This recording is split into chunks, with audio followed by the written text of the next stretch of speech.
I'm Andy Ryan, Golf Club Manager at the Manor House Golf Club.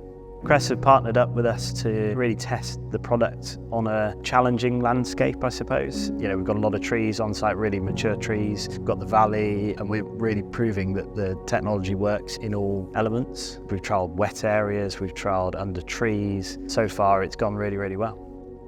The cut quality's great, the reliability's really, really good. Every robot that goes in will make a big, big difference to the team. To take the pressure off that team and be able to do more, robotics was always, I think, going to be the way to do that for me. So send robots out to do the slightly more mundane cutting, to give my team time to go and do what really matters.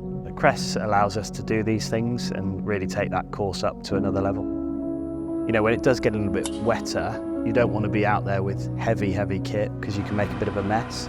Whereas the robots are quite light, they can carry on through the rain, they work all night. You know, there's a lot of benefits to having robot mowers out there. It's very efficient on its power use as well. You know, the big mowers that we've got with the diesel, that's not great for the environment. So the more we push towards a sustainable future and change the way we look at things, we'll go more towards electric and all these good systems that take our carbon footprint down. As a business, we are a B Corp business. This makes absolute sense for the future.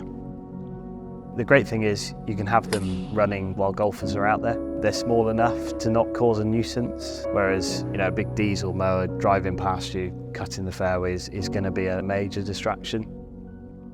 We're only really scratching the surface where we are now. Being part of a collection of hotels, we've got some beautiful grounds that need mowing. So ultimately we are looking at robotics in the other hotels as well.